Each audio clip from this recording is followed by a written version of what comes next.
I don't even have little kids anymore. We have safely graduated all of ours into adulthood. And it makes me want to crawl inside my house, lock the doors up tight, and not let anybody see what's going on because there's so much judgment and expectation out there. And so, seriously, my heart breaks for young parents because I know the conflict that you are facing is heavy.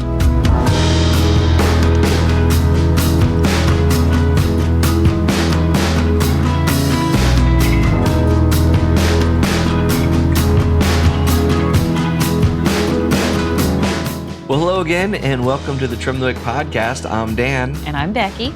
And we are with you again this week. Yep, starting a new series. Yes, we are ready to go, and we're going to call it Simply Parenting. That's right, because it doesn't have to be that complicated, y'all.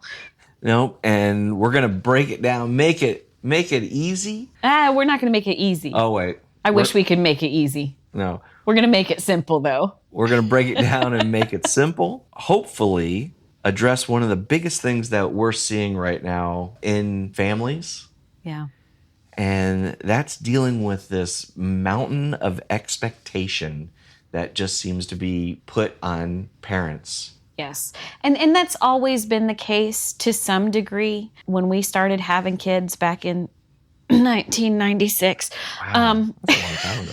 It was a long time ago. Wow. There were lots of expectations on us at the time. We were young parents, and I think every parent brings their own set of expectations to parenting. We have dreams for our kids. We have goals that we envision them accomplishing and us accomplishing with them. We have ideas about the type of person we want them to grow up to be.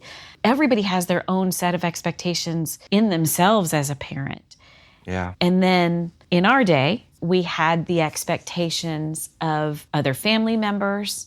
We had the expectations of friends and mentors, have always been societal ideals. Well, that's the thing, is that when we were growing up, when we had our kids, and usually the only time you got around other kids or parents was at the playground, right, or at church, or around families. Yeah. Or what you saw on television. Right, but those, that was what, Cosby Show and, and Family Ties Full and House all of those. Stuff. But now you are inundated.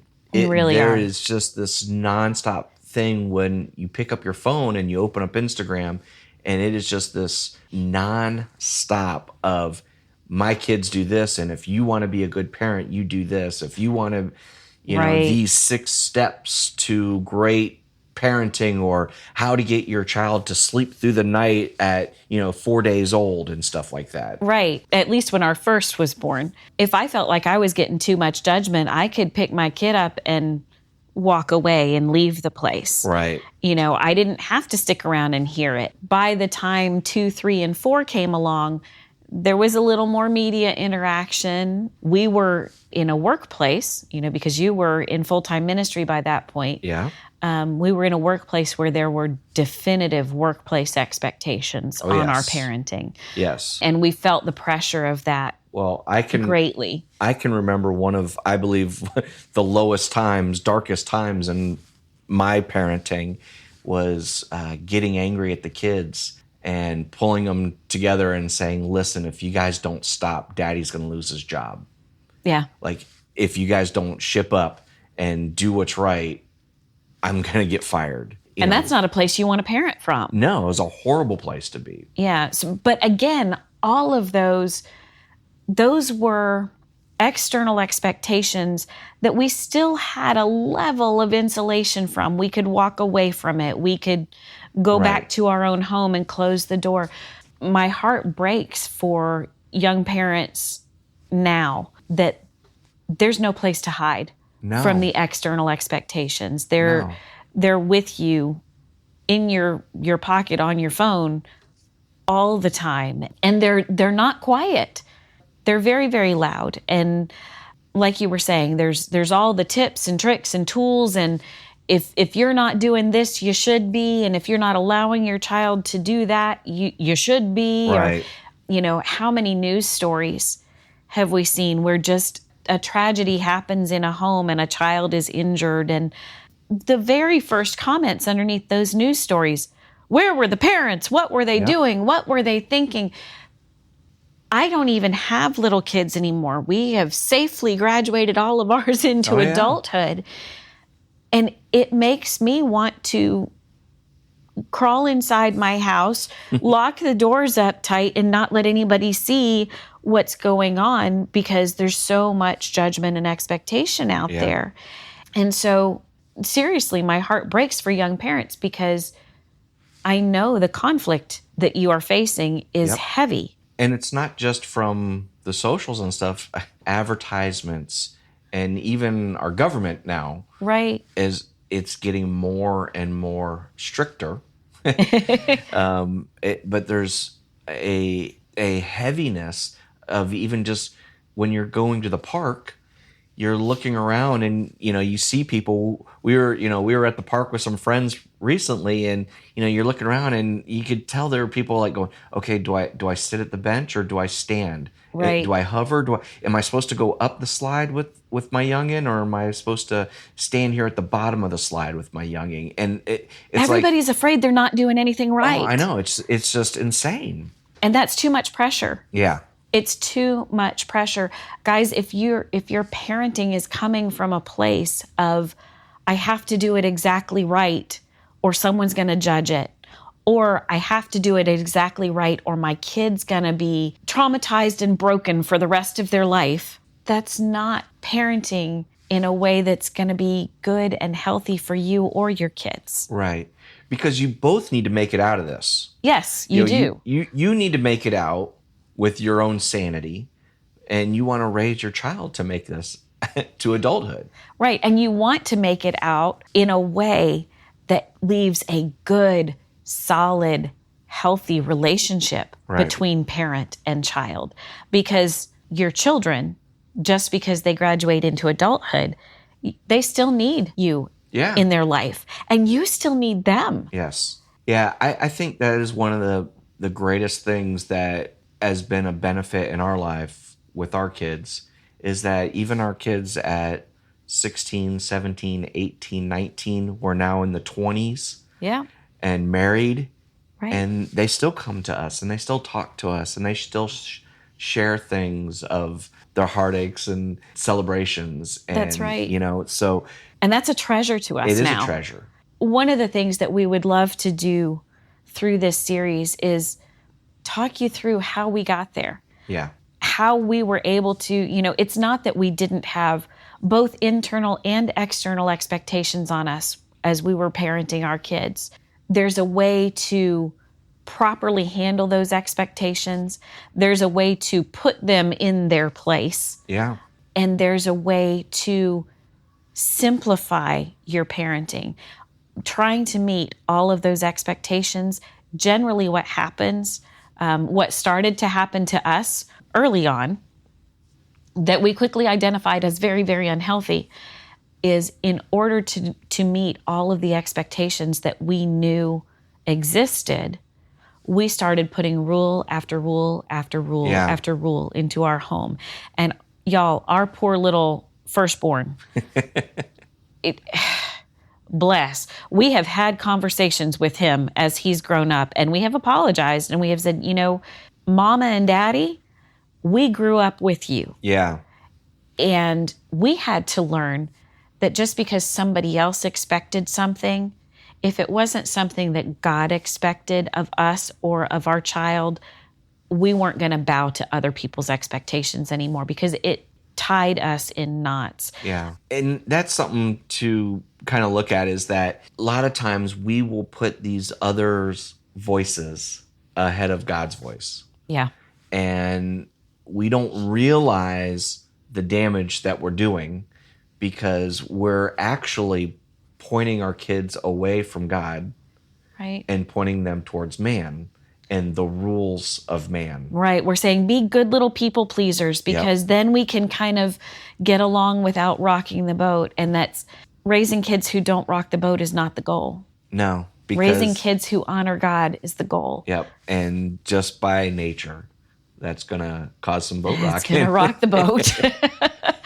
So, we're coming to you not as people that have got PhDs in this. We're coming to you as people that have been married for over 30 years, raised 4 children, all 4 to adulthood. That's right. And we've done it right. We've done it wrong. We've done it with tears. We've done it with laughs and smiles. And we want to share with you the things that we believe in God's word and through practice so that you're raising kids that, number one, love the Lord. Right. And come to know Jesus as their Savior, but love Him in all that they do, and then love the people around them. That's right. And really, you just did the big old teaser. Okay? That's how to simply parent. Yeah. It's not this complex network of rules and regulations and guardrails and boundaries that you have to set up to keep your kids all penned in so they act right all the time. You mean Dr. Spock wasn't right? He was wrong on a lot of things. And name whoever the next philosopher is.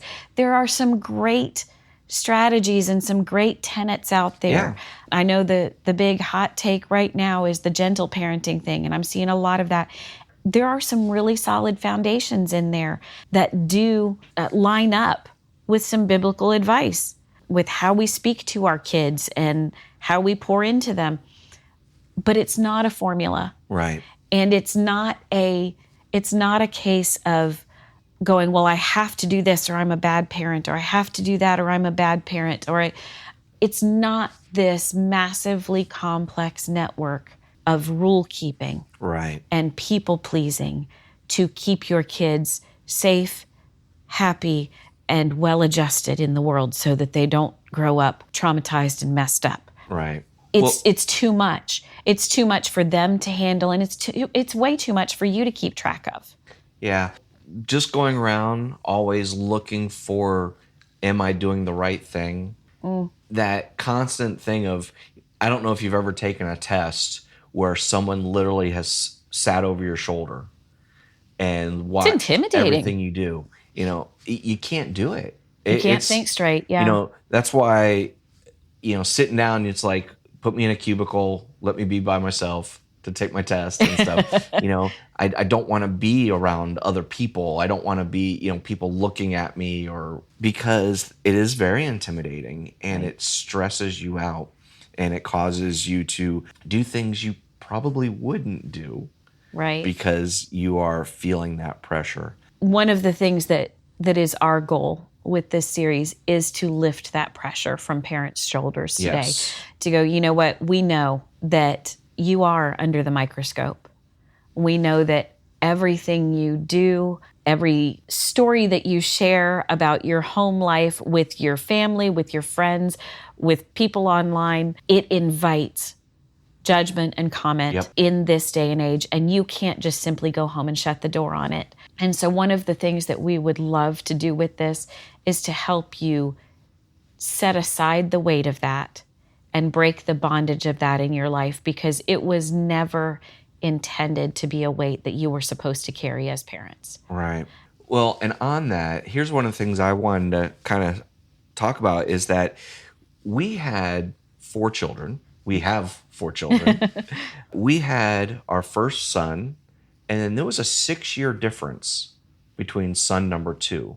Mm-hmm. So the ideas and the checklists and the how you did this, do you buy this type shoe, or do you have a kid doing that? That all changed between child 1 and child 2. Right. The societal expectations even changed. Yeah. There were so many differences that changed between your first child and your second child. So if we were treating our second, third, and fourth child like we taught our first child, we would have been in a world of hurt. Right. And so chasing those expectations, trying to devise the perfect formula that's going to be the right way to parent, it doesn't work. Yeah. Because it doesn't hold true. So you really need to go back to the thing that is solid, the thing that does hold true, and the thing that according to Scripture, gives you an easy yoke and a light burden, right? Jesus says that his yoke is easy and his burden is light. When he's training us as people, when we get into that yoke, like two oxen, when the bigger ox who knows what he's doing takes on the young ox who doesn't, all of the weight of that yoke sets on the bigger one. And all the little one has to do is walk alongside. Yeah. That kind of easy yoke is what Jesus gives to us as he trains us. And then as parents, we are tasked with training up our children in the way that they should go. It's not supposed to be a big, heavy burden to our kids. It's not supposed to be this endless list of rules that they're anxious and worried about misstepping in their home. Right. We're supposed to be walking alongside Jesus. They're supposed to be walking alongside us as we walk alongside Jesus. And this is going to be an easy yoke and an easy burden. And it doesn't involve complexity. It's very, very simple. So we're not talking about rules and regs. We're going to talk about principles. So how does that translate, honey? How does knowing a principle translate into the kids doing what they're supposed to do? Okay. Well, it goes all the way back into this concept. God gave us 10 rules. Right. In the Old Testament, he gave us 10 commandments. In order to keep those 10 commandments, men made 600 laws. Yeah. To keep the 10, right? Well, yeah, because if you're not going to work on a certain day, you got to make sure that you got to define what that work is, and then you got to, right? So we made 600 rules to keep 10 and made it way more complex than it needed to be. Yeah. When what God was saying and what he doubled down on and expounded when he sent Jesus. Yeah. Jesus said, listen, you don't even need the 10. You need to understand that the entirety of the law and the prophets, the whole of our Old Testament, hangs on these two things. And they said, okay, what are the two things? Yeah. Tell us, Jesus, what are the two things? Tell us the two things. 2 is less than 10. I can do that. And he said, love the Lord your God with all your heart, soul, mind, and strength, and love your neighbor as you love yourself. Y'all, if the whole of the Old Testament, everything that God says is how we're supposed to act, be, and do towards him and towards each other, if all of that is boiled down to those two simple things, then that's what we need to hang our parenting on. Right. And those two things, you hear the difference. The law said, thou shalt not, thou shalt not, thou shalt not, thou shalt not, right? It was a whole list of don't do this stuff. It was the guardrails that we've talked about, right? Yeah. It was those boundaries. It was the don't step over this or you're done bad. What Jesus said all of it hung on was a heart attitude. Right. Love the Lord your God. Love your neighbor. Right. So we've switched. Jesus fulfilled all of those laws and said, listen, do you understand it wasn't about the behavior to begin with, it was about the heart. Right. And that's where we need to get to with our kids. We can say, little Johnny, don't do this. Little Johnny, don't do that. Little Johnny, don't do this. Little Johnny, don't do that. Please stop doing that, Susan. We can put in all the don'ts. Right. But if we never address the heart, then our kids are just going to have this long list of stuff they've got to remember to not to do. Right. And that doesn't bring freedom or joy or relationship. Right. Well, and I think it answers the question that we've gotten multiple times of, well, how do you get your kids to do what they're supposed to do when you're not around?